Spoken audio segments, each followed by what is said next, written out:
Today on The Journey, we're actually going to talk about, it's a short journey, but it's a journey nevertheless. That's what this podcast is about, is, being on a journey. And John Wooten once said, if you guys know who John Wooten is, he was a UCLA basketball coach that won more championships than anybody. And, I listened to a lot of his stuff, but I was watching a TED Talk the other day, and this come up, and it kind of stuck out to me. He said, life is about the journey, not the end. Because once you get to the end, there is no more journey. So you should be continually striving to do your best, or do our best, and be your best. So that's it. The journey is the most exciting part of anything we do. I kind of equate it like this when we talk about dog training, and I teach this. I've said this in my classes a couple times, that it's like being 15-year-old and having a little girlfriend down the road, and she calls you and she says, hey, come over, my parents are gone, and you get on that bike, and you just pedal, and you're just doing all you can to get there. But once you get there, the excitement's done because you're there. And in dog training, it kind of works the same way, but talking about the journey. So today, we have a guest with us that we have crossed paths through mutual friends, and y'all have heard us talk about it before. It's such a blessing to be in the hunting community, and I've said it before, again, some of my best friends and some of my longtime friends have come from hunting and people that I've met through hunting. So Brandon Mitchell is with us, and I've met Brandon through some mutual friends, which will be Brent and Mark, and y'all have heard them on the podcast. And Brandon's from Morrell, which is mid-coast Maine, so he's up close around where Mark's at. And, hearing Brandon's story, it kind of hits home, and why we decided to go this route with this podcast today is because we've all had to start somewhere. And some of us are not as fortunate as others, and some of us are very fortunate to have, great people surrounding us and helping us and mentoring us. And, Brandon now has that person in place, actually a couple people, but I'm going to let him tell his story. So, Brandon, how's things up in Maine today? Oh, not too bad. It's starting to cool down a little bit, so got the heavy jacket on again. It had been warm for a few days, so now it's cool, and winter's starting to set in, I guess. Yeah, I think the last time we talked. So is deer season still in there? Yeah, there's 2 weeks of muzzleloader season left. Okay. That's it. And then the only thing that's left after that would be cat and coon. Is that right? Yeah, that's right. Cat comes in Thursday, I believe. Thursday the 1st? Mm-hmm. Yep, and coon, that comes in the 1st of October. Goes to the end of December. But I bet you, coon hunting, I know we're going to get into this in a little bit, but I bet you when, coon hunting up there, if it's like it is here, most time January here is rough because the boars are rutting, they're traveling, they're not moving. I mean, they're moving a lot, and the sows aren't moving. And cold weather, cold temperature, I bet you're probably a month ahead of us. Are you getting that type of? What's your hunting like in December up there for coon? It's kind of tough here all the time, really. We don't have a huge coon population, but it's decent. Yeah, I think the middle to end of December is when they start to rut. As you described, with the sows laying up and the boars running all around. And something else that we had talked about before too is I can't see and I've been to Maine, and I've hunted in Maine, and I've got some friends that hunt there. I mean, of course, BB, and I've got another friend of mine in New York that goes up. coon hunting is not a predominant sport or hunting activity in Maine, is it? No, not at all. Yeah. I mean, I bet you it's, I mean, I don't know the population of coon hunters in Maine, but I would say it's very sparse at best. Yeah, I don't know a ton of people that do it. Right. I would say probably coyote hunting with the hounds is the most popular. That and rabbit hunting with beagles. So even over bear hunting? Yeah, with the hounds, yeah, I think so. Well, that's interesting. Well, I mean, coyote, go ahead. Yeah, you can run coyote. You can run year round here, so that helps. Oh, so there don't have to be a season in because they're a predator? Yeah, I would say so. It's just you can't hunt on Sunday in Maine, but that's the only time you can't run. Oh, well, it's Sundays. Yeah. So, Brandon, tell the listeners a little bit about yourself. Just tell us who you are, what you do. Just give us a little background on you. Well, I'm a 31-year-old carpenter that got into dogs on my own. I didn't have no family that has had hounds to speak of, at least not in my lifetime. And I started out rabbit hunting with a friend and a cousin, I guess, that got a beagle in high school. So I started out there, and then I guess 10, 11 years ago or so, I got one beagle, and then grew from there. Started guiding some rabbit hunts here and there, hare technically. Mm-hmm. But so yeah, I did that for quite a while, and then I guess I got kind of bored of that and decided it'd be fun to chase some big game. So I got it in my head I was going to get a dog, a hound. So I went and got two, not one, but two 6-month-old pups to, I thought, go out and, just catch some game quick with. Well, it didn't happen that way. So I hunted those for, I'd say about a year on anything I could get them on, really. And they never did do a ton. I actually sent them down to Brent after their season here. I sent them to him to see if being hunted hard like that would help. Mm-hmm. And they did go. I mean, they'd run a bear, but they got cut and it was all over for them. They wouldn't go back. Yeah. So let's go before we go any further. Let's go back a little bit. So you said you had beagles when you were in high school or young kid? Just out of high school. Okay. So you've only been running dogs, and I say dogs, beagles, and hounds for what, 11, 12 years?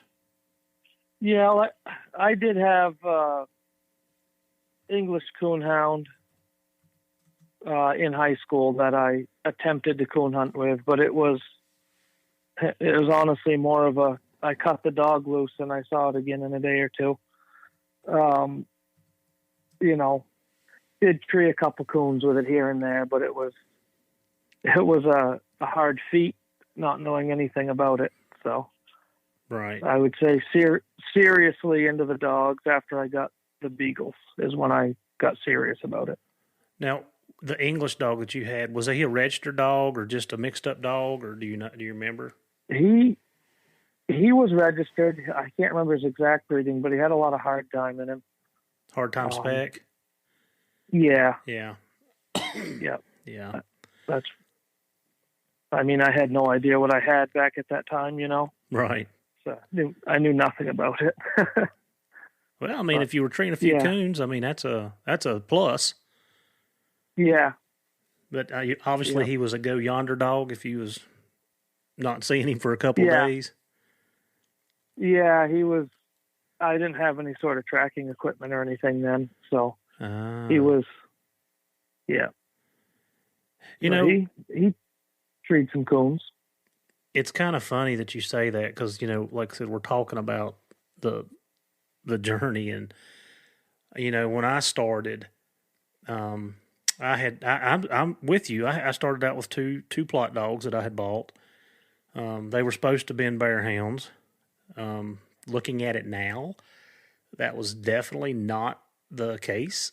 I had one Me Too dog, and for you guys that don't understand my language, Me Too means he'd do anything your dogs are doing. If they run and treat a bear, he'd run and treat a bear. If your dogs run a deer, he'd run a deer. But we took him out. We took him and tried to coon hunt him. Him and the other. I bought a pup. It's probably 6 or 8 months old. And I didn't have tracking collars either. In fact, my great-grandfather was a fox hunter and coon hunter. And when he had passed away, they give me his old wheat lights. And that's what I used to hunt with.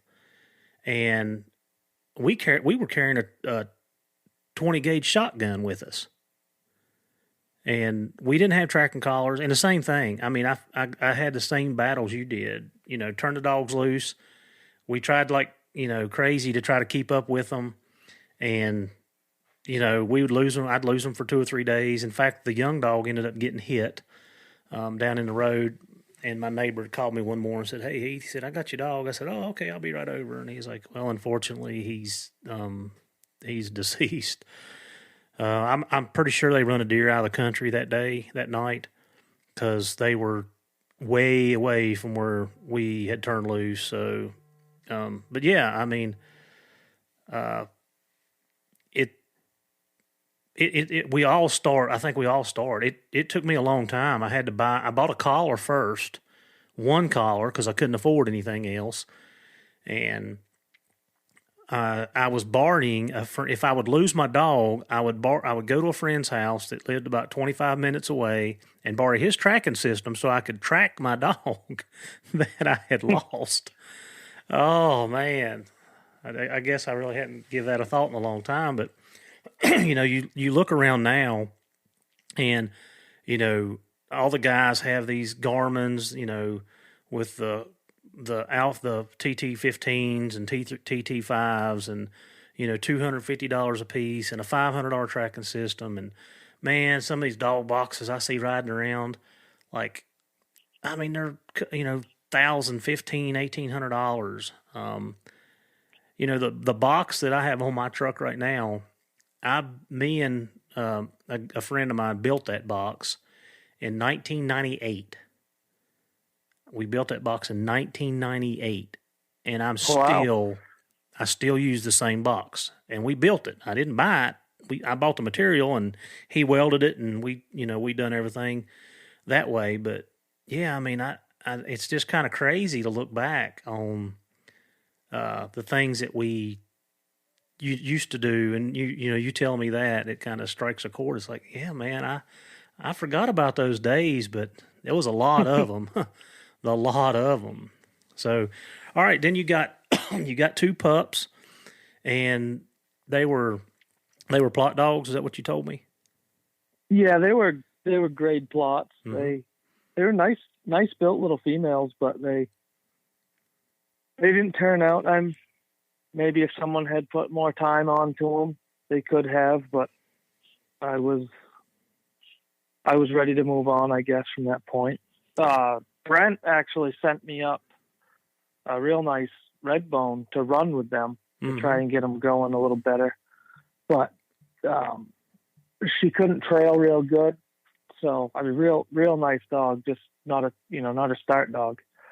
So it didn't really work. So I sent him back to her, but she was a nice dog for sure. So on there, you went from beagles. What struck your fancy to try to big game hunt? I mean, I know you live in a very good state for bear hunting and cat hunting. What drove you? Was there a friend? Was there, did you hook up with somebody? How did that happen? I didn't. I actually just, since I was a kid, I wanted some dogs to chase bears with. Since I was a kid, I don't know why. It's just always something I was interested in. I did now and then I'd see a guy that would ride around with what I assume were bear dogs. I'd see him ride by now and then with 6-8 hounds head sticking out the side, and I thought that was pretty cool.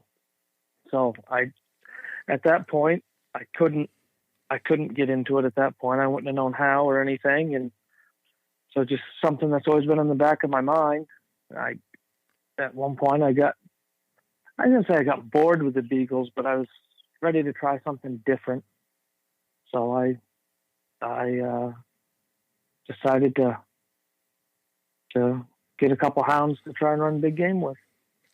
Well, and so start your journey there. What took place? You got a couple dogs.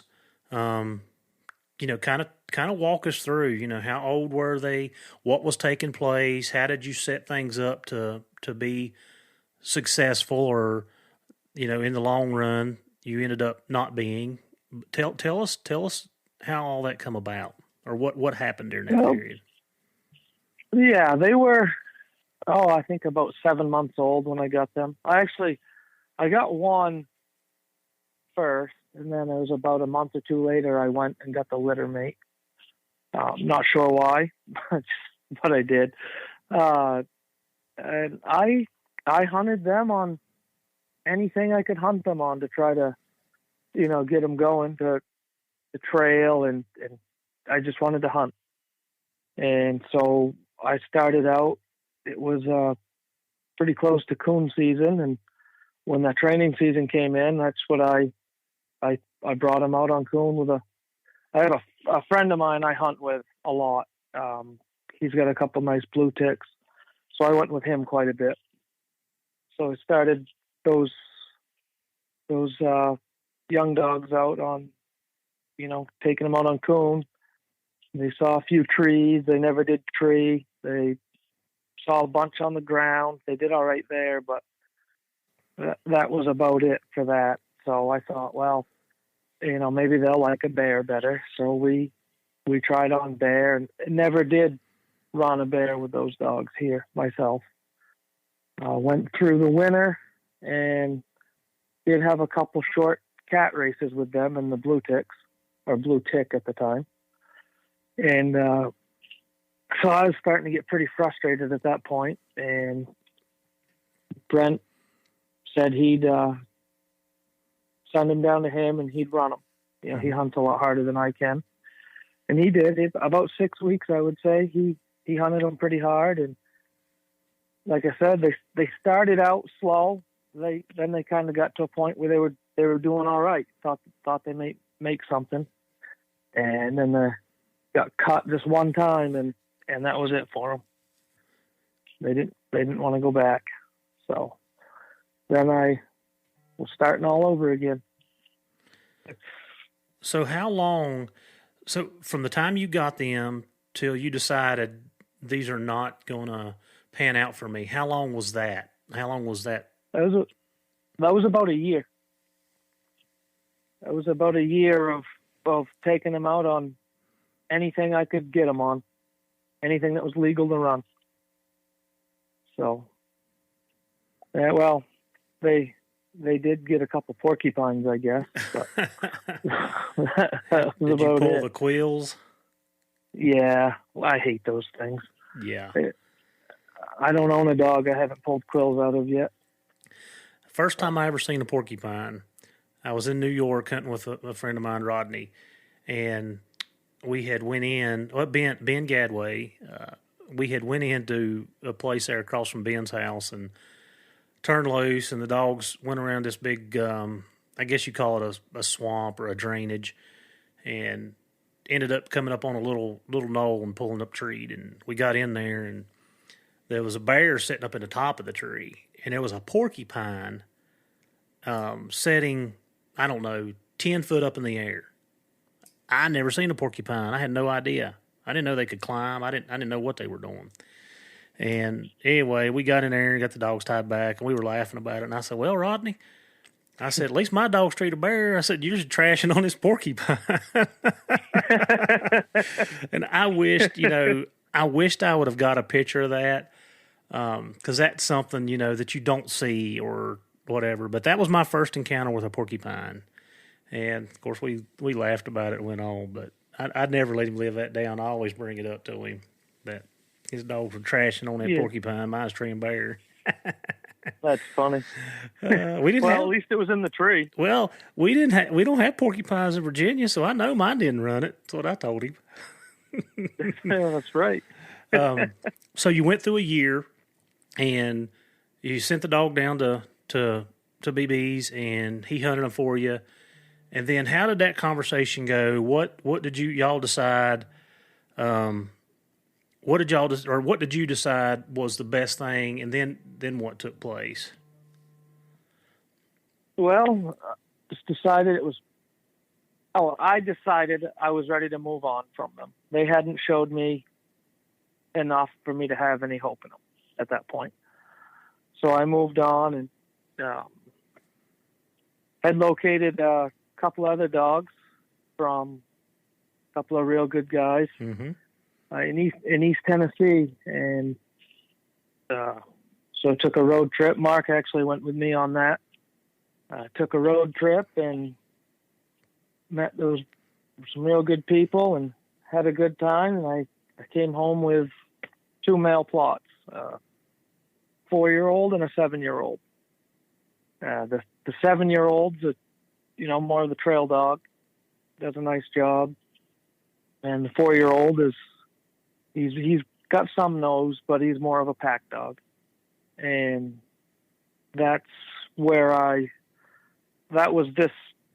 hunted with them starting this past season. So starting July 1st of 2022 is when I was hunting those dogs. Starting. Mm-hmm. Yep. So you didn't treat nothing with the dogs. I want to backtrack a little bit. I think I've missed some really good things here. So when you were hunting those dogs and you weren't treating anything, I know because you and I've talked, and you got really discouraged. And what was going on? What was going through your mind? And at what point were you at before you sent them to BB's? Like what just kind of tell us about the process there. Well, I thought I'd either just give them away or something and move on, and maybe just tag along with some other guys and hunt that way for a while with no dogs of my own. Mm-hmm. And then that was when Brent and I decided we'd give that route a try to send them down to him. Mm-hmm. But you had told me a couple times that you had really contemplated what you were even doing. Yeah. There was more than once that I wondered why I was bothering and if I was going to continue. But luckily I had some good people just constantly telling me not to quit. Just don't give up. Mm-hmm. And that, just those words, simple words, were really helpful, honestly. That made me kind of regroup and keep going. So why was you contemplating giving up? I mean, just because you weren't catching bear, or were there other factors that was going on? Well, it was that they weren't catching anything. Mm-hmm. It was almost like, I don't want to call it a waste because it's never a waste to go out in the woods with dogs, but it started to feel that way just because of the situations, and it started to wear on me, I guess. Constant feeling of failure. Well, I mean, think about it. The money that goes into this, the time and the effort, we can say blood, sweat, and tears because we all know I don't want to say sacrifices, but the things that we do to do the things that we love. I get it. We spend a lot of time, my vacation. I mean, I'm very blessed to be in a job where I can take more time off than the average person. The reason is because I work 12-hour shifts, and we work 14 days a month on our schedule. So if I take 2 days vacation on my short week, I have 7 days off. So I'm very fortunate that way. But my vacation, the majority of my vacation is scheduled for hunting. I do take family, I take family trips, but yeah, I mean, we don't schedule anything during hunting season. Like, that's a no-no, September, December, we going to be in the woods. We're going to be chasing dogs or doing something with the dogs. And that takes a lot out of a family. You've got to have a spouse that's understanding, and hopefully they're involved with you. So it doesn't put as much strain on that relationship, because I've been on the other end of that too. Yeah. So yeah, I get it. I mean, like I said, I totally get it. We've all been there. So you got, what dogs, if you want to elaborate on something, then, please do. Yeah, well, just to kind of add to that a little bit, to put it in perspective, I would drive 3 hours one way, 2 to 3 days a week, and 3 hours back after week, and with no progress at all. So it was starting to make me really wonder why I was bothering. I had a diesel truck at the time, and with those fuel prices, and I mean, it was getting real expensive. Mm-hmm. Frustrating, and yeah, so that was kind of what was building on the wanting to quit, I guess you can call it. Yeah. And yep. I think anybody that's had hounds, and this is the vision that I have in my head, because I can remember one day early on that I was very frustrated. I had my old Frosty dog. That was the first dog that I bought, and I did the same thing as you. I bought him at 6 months old, and he had been on several bear races. The guy that I got him from, Lance, who I hunted with, he'd been on several bear races, and I did the same thing you did. I took that dog out and hunted anything that would run up a tree with him. I didn't know any better. I'd drive around at night, me and some of my buddies, and we'd try to find possums crossing the road, coons crossing the road, anything that would climb a tree, we throwed him out on it. And I hunted him, so that was the end of December was our end of our season. And back then, bear were hard to come by. It's not like it is now. I mean, we treed with phenomenal dogs. We were treeing 5 bear a year in December. Now, I'm not saying training season, but in December. And that was like, amazing. So I hunted him up till 2 or 3 years old before I ever caught a bear by myself. And I remember sitting on a rock on this one section of the mountain that I hunted and asking myself the same question. Like, Heath, what are you doing? Like, you're out here every day, you're walking your hind end off, you're feeding these dogs, you're hauling them around, and, it was a struggle. And I did the same thing you didn't do, is I didn't quit.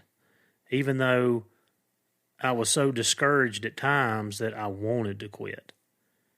But I enjoyed the hounds, the dogs so much that it kept me invested.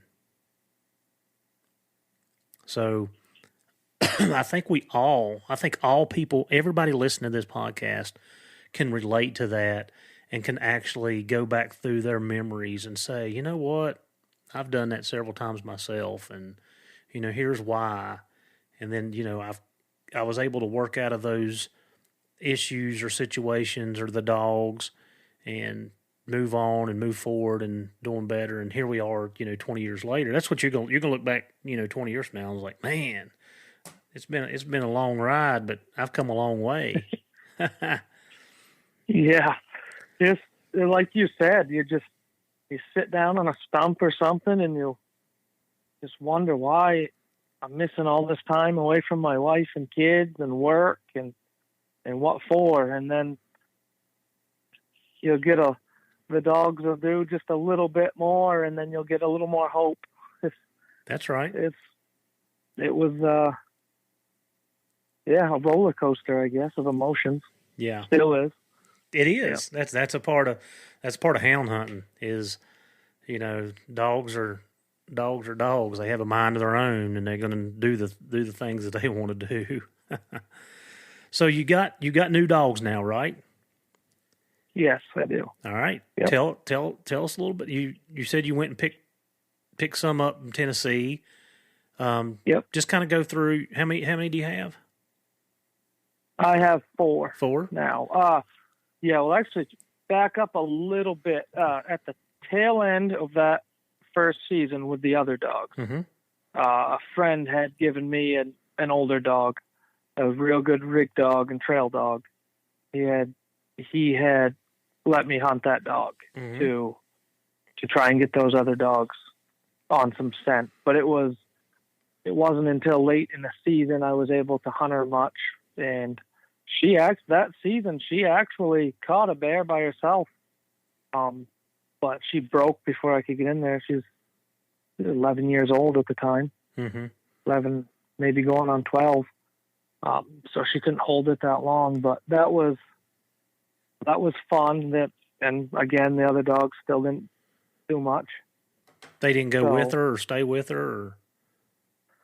Well, I didn't let them go with her right from the bait. We can run off bait here in Maine. Uh-huh. And so I was going to try to cut them in later. And when she got a couple 100 yards from the road, and they just didn't seem real interested in going.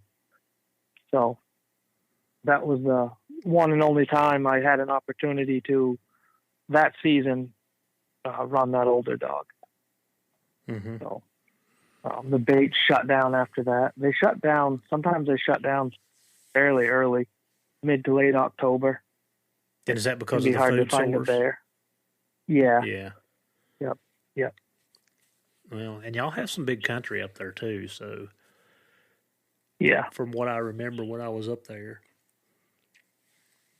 Yeah, definitely some big country. So anyhow, I forgot to add that in, but so now I have some fresh dogs. Not fresh, new to me dogs. All right. Well, I have the 2 I got from in Tennessee there. Mm-hmm. I still have the that old girl here. I don't think she'll do much next year, but she's pretty spry, so I might we'll see when the time comes. I might try it anyways. She'll go out, a few miles trail and go out a few miles and then just come back on her backtrack when she gets tired. She won't make a whole race. Is that the one you sent me a picture of? Yes. Okay. It is. Yep. I got you. Yep. That's the one. And I have a year-old dog now too that I got same friend mm-hmm. that loaned me the older girl there, gave me a pup. Early August, I guess it was, I got him. And so that puts me at 4 now. The pup, he's been on a couple bear races. He's tree when Brent was up there with his dogs. Mm-hmm. And I've had him on the ground a couple times with my 2 other males there. Then of course I take him out and I coon hunt him as much as I can, and cat season's coming in soon, so I plan to hunt him on those too. Yeah. And so that was 2, the old dog and the pup. Yep. And then I got the 7-year-old male he's a good trail dog. Both the older the 7-year-old and the 4-year-old will rig. They'll rig off the truck. So that's good that way. And 7-year-old's a good trail dog. He's they're quite fast actually. Both of them are. And then the 4-year-old's more of a pack dog. He can trail a little bit, but not like the 7-year-old can. So basically, you're running the 3 now. Yeah. Yeah, and will they catching game for you? Well, the 7-year-old caught one. Well, I say caught. He was either walking it and baying it, or it was baying and breaking. I never did get in there to figure it out. The 7-year-old caught one. I'm going to call it by himself there. And the last day of the season, actually, they treat a nice bear, but it was about 300 yards on the ground I wasn't supposed to be on, so I couldn't shoot it out. Right. But yeah, they're they're good, solid running dogs. They're bear dogs, so they came from some real good bear hunters that treated me real well. I'm fortunate to have them. But yeah, that's where I hunt. Just to kind of go back to not being able to get in there, it's about a 20,000 acre swamp, and there's some spots that are pretty near impenetrable. It's just a mess in there. So he got down in there with that big bear, and by the time I was able to get in there, it had broke, and I don't know if it went out in the across the deep water or what, but he was wandering around looking for it in there. And he had been in there for a while too. He's worn out. He wasn't in real good shape. Brent was actually with me that day. That was earlier this summer when he came up here to check things out. That was on that trip. I got you. So, yep. So, but yeah. So let's get into what has changed. We're talking about your journey. What changed from the time that you got the first 2 dogs, and now you have, of course, the dogs make a big deal. I mean, taking 8-month-old dogs out and expecting them to tree game is hard. And now you've got dogs that have been run on bear, that know what bear are. So let's take the dogs out of the picture, because that's the number one piece to the puzzle, is having dogs that will actually catch the game. So what has changed for you from 3 years ago, 2 years ago until now? What's been the biggest change? I would say just listening. I try to sit back and listen to people that I feel are, knowledgeable and experienced. So just picking people's brains over the last year and a half or so, and bugging Mark and Brent with text messages just to learn as much as I can. And even actively texting them while I'm running to see, help figure things out. Because even with the good dogs, it still isn't easy for me, being green myself. So knowledge and having somebody that I can, rely on to ask questions and insight, knowledge, that I think that's a big difference between the first year and last year. Just the first year, I really was just going in the woods with 2 dogs and not knowing much about anything, to be honest. Right. And so I at least had some resource to go on. And another thing is getting our own area to run in really helped. Didn't have to it allowed more opportunity because of the lease system in Maine. It makes it tough. Mm-hmm. Yeah. I had a few runs of moose and had to deal with that. I think learning how to hunt the dogs, all that was just a cumulative learning curve, I guess I should say. Well, knowing both of the individuals that you spoke of, you've got a lot of experience with those two guys. And I've said it before, BB hunts hard.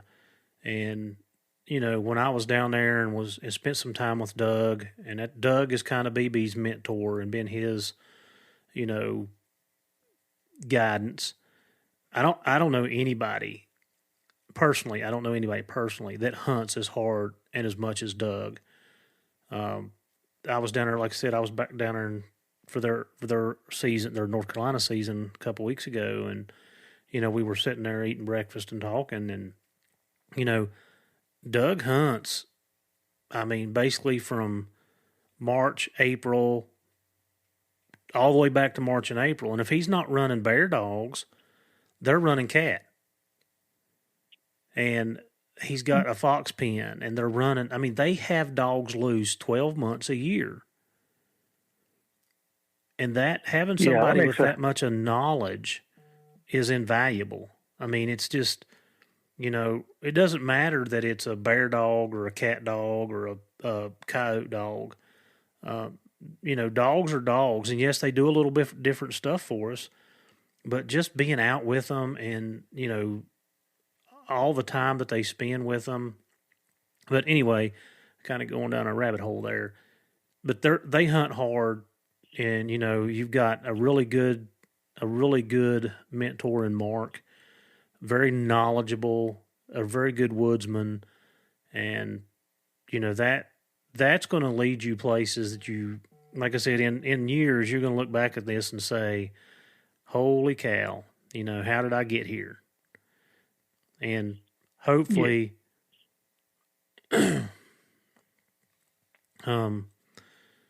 hopefully you'll be able to pay it forward. You'll be able to take somebody young under your wing and give them the same, guidance that some, people are helping you with. I think that's a big thing that houndsmen, us as houndsmen, should be doing. Yeah. I hope I can someday. I hope I do have that chance someday. So how did you and Mark and BB cross paths? That's a question we haven't went through. Well, Brent and I actually, we have a mutual friend that I went to high school with, actually. He moved down to Virginia just out of high school to train dogs. I can't remember what he was training. Anyhow, and he had met Brent at one point. So long story short, Jesse moved back up here, and we got talking. And when I got the first two dogs, he said, you'd like my friend Brent. He hunts hard. So I was like, well, I like learning, listening to people. Let's hook me up. So I just called Brent one day, and it's kind of gone from there. Another funny thing is the outfit that first year that my hunting buddy and I got worked out a deal with to hunt, on his leases, because like I said, with the lease system in Maine, that ended up being the guy that Brent comes up and hunts for. So it's just kind of a small world how that worked out. So, yeah, very much so. Yeah. And so I ended up that first year, I hunted with Brent 2 weeks, but only 3 days of each week. But it was a lot of fun. Learned a lot just in that little bit. And Mark actually is, I happen to know a guy that worked for the guide service Mark ran for at the time. So he kind of said, well, I think you'd like him, because I was interested in the plots and stuff. So I got his number from him and called Mark out of the blue and, talked, and it's just kind of going from there. Yeah. And so, do you get to hunt with Mark, or are y'all just friends and you do your thing and he just kind of gives you guidance? Well, so I went with him training season, not last year, the year before, and we had intended to hunt together last season some, but just situations didn't work out between my wife's grandfather being sick and Mark's different situations with guiding different areas, and some foolish guy thought he could drive his truck through a river. Tell us that story, because when I seen the picture, I'm like, my Lord, how many times have I done? I haven't been in that situation, but I've been in similar situations to you way too many times. Well, the area I hunt is kind of split by I'm going to call it a river. It's 25, 30 feet wide, and it's passable most of the time. And so it was early on, we just put the baits out and none had been hit yet. So we were just riding the roads rigging, and we had one last road to hit, and it was the one across the river. Now I can go out, hit the paved road, go out around 6 or 8 miles and back in. Well, I didn't really want to do that. So they had got some rain. I pulled up to the stream there, and I was like, well, it does look a little deeper than last time, but it doesn't look that bad. So I started to pull in a little bit, and by the time I decided it was a little too deep, I hit the brakes to put it in reverse. That current got under the truck and pulled it right in. I couldn't open the door, so I jumped out the window and climbed up onto the roof of the truck and down onto the dog box and grabbed my tie outs and pinned them out and got all the dogs out and hooked up just in case I didn't know how stable the truck was, if it would keep going down the stream or not. So got all the dogs tied out and waited for help to arrive, basically. Now, was that during one of your times of what am I actually doing, or was that during a period where you were getting your footing and everything, you seen progress made? Yeah, that was at a time I was feeling pretty good about stuff, and that I didn't know if I'd ever hunt again after that. To be honest, it was that was an expensive mistake. I had to take some time off and get that fixed, and my poor wife, she puts up with an awful lot. So well, like I said before, it takes a very understanding partner, that's for sure. Yeah, she's not always thrilled about my adventures, but she's been really, really good.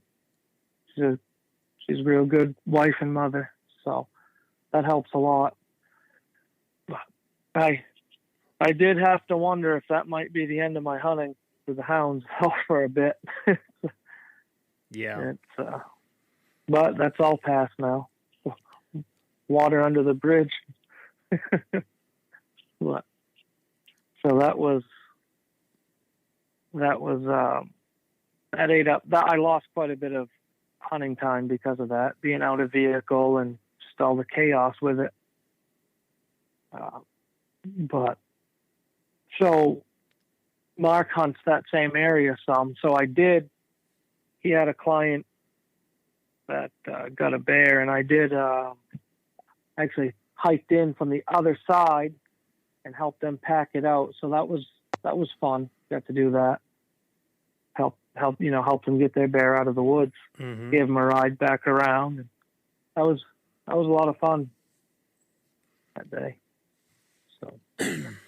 So you've went from 6-month-old pups, 8-month-old pups to wandering around in the woods for basically a year, asking yourself, what am I doing to, you run into BB, you get some guidance. He tries, he helps you out. You've made a good friend in Mark, and you've got some dogs now that have got promise. So what is your goals? What is your goals for this upcoming year? Like what do you want to accomplish by the end of season? Like what's going to satisfy you and say, okay, I'm making progress?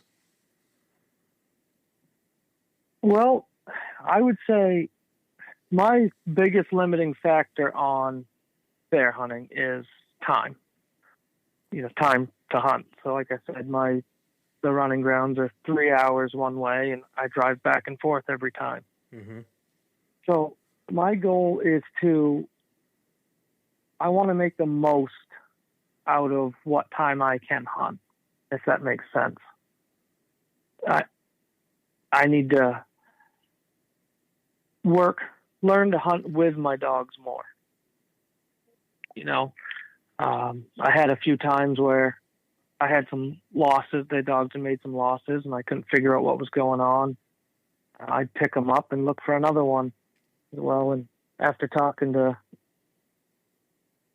Brandon and or Mark, it was probably the dogs just took it backwards. And had I walked them the other way, they probably would have carried on just fine. So working on myself is one of my major goals for this season. And of course, I'm excited to see what that pup turns into. I'd like to get him. I hope he turns out good. And I'll try all the dogs on cat. Like I said, it comes in Thursday, but we don't have snow yet. So you kind of traditionally here we look for a track in the snow and turn out on it. So that's where my hunting with the dogs will start again, is the cat. So.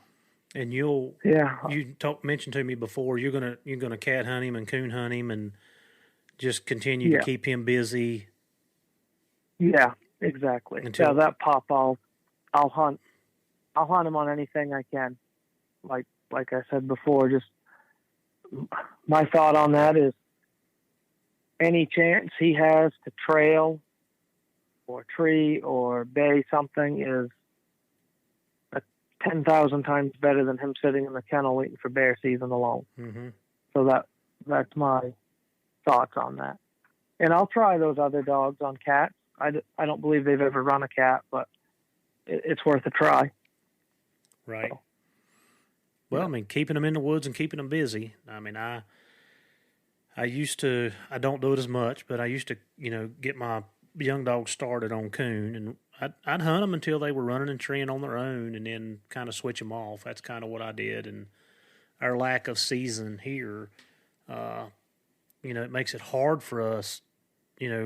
Mark and I had that conversation that it's hard for us to get a dog completely trained until they're 4 years old because just the time. I mean, you basically get 3 months a year, and during those 3 months, there's bad weather days, there's rain days, there's days you can't go.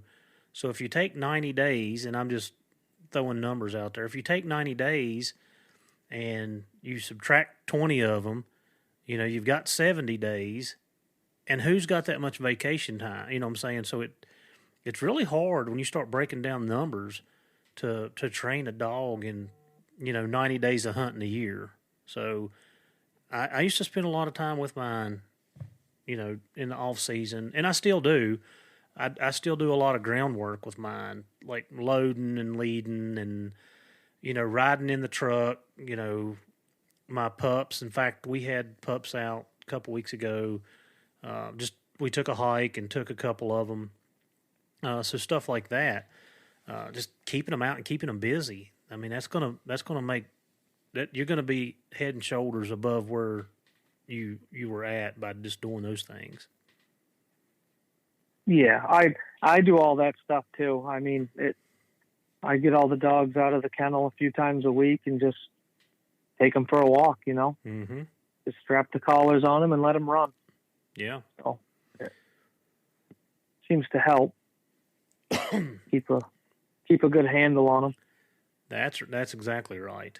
And I mean, you can see when you're out, and you can see who spends time with their dogs and who doesn't. I'm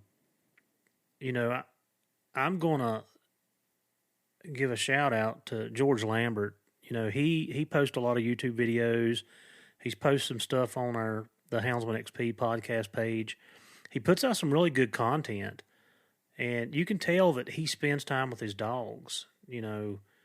And if you sit back and watch, you'll be able to pick those guys out. And that's the guys that I want to learn and listen and be able to get knowledge from. Yeah, absolutely. So Brandon, I miss go a ahead. lot of stuff. Yeah. No, you're good. Yeah, I miss a fair amount of stuff. I'm not the only social media I participate in at all is the Go Wild there. I mean, I'm not on Facebook or anything like that. So right. I don't see a lot of different people's stuff. I guess I miss out that way, but I just like to try and stick to myself as much as possible and not deal with any of that drama. Yeah, I'm with you. Yeah.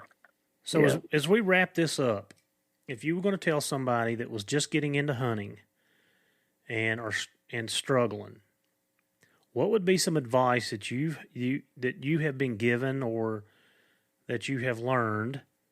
You've been doing this. You've been doing the hounds 4 years, right? Yeah, no, it'd be about 2.5, I guess. 2.5. Okay. A lot longer if you count the beagles. Right. So 2.5, 3 years. You've been running hounds. Like I said, you started off rough. We had no guidance. Basically, you were, to put it in layman's terms, you were wandering around in the woods aimlessly because you didn't know. Yeah, exactly. So what advice would you give to somebody that's starting out and is struggling and don't know what to do? Well, first thing I guess I would say is see if you can find somebody that does know what to do, that is willing to work with you and give you advice, even if it's just a phone call or text message or what have you, and just don't give up. Just keep trying. Hunt as much as you can, because I think that's the only way you're going to be successful is to be in the woods. And if you have a family, make sure you put them first also. That's a hard balance, isn't it? Yeah, I made that mistake for quite a while. That's something I needed to get. Well, that's a goal for next year too. So I didn't always do great in that aspect, and so just like they've told me, don't quit, don't give up. So a quote from John Maxwell, which is I read a lot of his books and stuff. John Maxwell said that you can never fail if you don't quit. But if you quit, you're going to fail inevitably. So if you don't quit, don't give up. Keep pushing, keep driving, reach out, try to find some help, and get somebody that will take you under their wing and help you, or at least give you guidance. And, Rome wasn't built in a day. Like we talked about earlier, I went from the time that I bought my first bear dog, which was Frosty at 6 months old. He was probably right at 3 years old before I ever treed my first bear. And I'm going to tell you, I can't tell you the pair of boots that I wore out. I can't tell you how much walking I done. I can't tell you how much driving around. I mean, it was a process, and I can tell you the first bear that he actually treed, and I can tell you the last bear that he treed, and they were both in the same area, and it was like winning the lottery for me, that I had put in 2 hard years of hunting and walking and hunting and walking. Now, yes, if I went with somebody else that had bear dogs, Frosty was always there. He'd run a tree with them. Wasn't no, question like that. But to go out and do it by myself, it was a 2.5 year ordeal, and I still wasn't good at it. I'd tree a bear here and there. I wasn't treeing 10 a year for no means. I was treeing maybe 2, 3, and as I got better dogs and I started learning, just kind of what you're saying, things started to get better and better and better, and it can just continued. But yeah, I mean, you can't expect success overnight unless you have the money to go out and buy you 2 or 3. You can buy 2 really, really good dogs, and you're going to catch bear. But most of us are not in that shape to do that. So take your time and enjoy the process, and understand that it's okay to fail. And the mistakes that you made, Brandon, that you and I talked about before, like, you learn from those mistakes and you won't do those again. Just like you said, you picked the dogs up and went on with them instead of, maybe walking in the other direction. I guarantee you this year when that happens, you're going to turn right around and start walking in the other direction and see what happens, aren't you? Oh, yeah, for sure. Yeah. I'm not a very patient person by nature, so that's definitely something I got to work on. Let the dogs work. Yes. We all are bad about that because we want that instant gratification. We want the dogs to come off the truck screaming and down over the mountain and, get treed. Dogs start picking a track later in the season, and they're picking and picking and picking. And, we get aggravated and we go down and we get right in the middle of them. And, okay, well, I'm just going to call my dog off of this instead of, letting that dog work. I'm guilty as anyone. I do better with it. I catch myself and I don't get as rushed as I used to. But I think we all have that inkling to do that. And, probably sometimes we're doing our dogs just a disjustice because we're not giving them the time and the opportunity. So. Yeah, I agree. I mean, there was a time when Brent was up this year. All the clients had tagged out, and him and I decided to run together a day. And he put 2 dogs down, and I put 1 down, and the guy I run with there put 1 down. And they milled around, and they went off, and I'd say 3/4 of a mile out, my dogs split. His dogs went down, treed the bear, and there I sat without a dog on the tree, and I was kind of irritated. I was trying to figure out what my other dog was running. It ended up being a moose, and I had to address that. Mm-hmm. So, I'm a little irritated. I wanted my dogs in there on that. Hemmed and hawed and started going into the tree, and something happened. It ended up calling the dogs out on accident, actually, by trying to call another dog in. It's kind of a messed up thing. So I'm all irritated, and Brent told me, he said, you don't sit there and sulk and complain about it. You take your dogs and you walk back in there and find where the bear went. So kind of hit home a little bit. So that's what I had to do. That's right. Never did find it again, but I mean, we spent a solid couple hours walking dogs down in that swamp to try to find the track again. And just little things like that, could have found the track just as easily as not, you know? You never know. Never know if you don't try, right? Yeah. Like you just said, you won't get anywhere if you don't try. Yep. So. Well, Brandon, I appreciate you telling us. Good example. Yeah. I appreciate you telling us a little bit of your story. And, you know, the next time you and Mark come through Virginia, you drive right through me to get to Tennessee. I expect you guys to stop and get lunch or supper. So I'm just putting that out there. Don't come down this way without stopping, because you drive right through where I'm at. Well, you might want to be careful. Mark has a habit of driving around with a rattlesnake in the back seat. So that's, well, he can leave that wherever he's going. That's what he can do. Oh, yeah. Well, we certainly would like to do that. So. And hopefully that this year, I'm going to try to get up for at least a week, and you know, run with you guys, and see what happens up there. It's a pretty good drive, but I'm going to try to fit that into my schedule this year. So hopefully our paths will cross that way, and like I said, we can sit down and talk about dogs all day. Yeah, I look forward to it. Yeah. So again, Brandon, thank you for spending your time with us and telling us a little bit about your story. And, you know, I hope that the guys and girls that are listening to this that are struggling or are struggling or going to struggle, don't quit. Don't give up.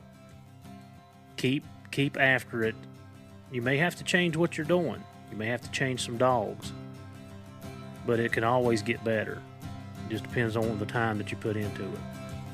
So you guys keep teaching, training, and learning.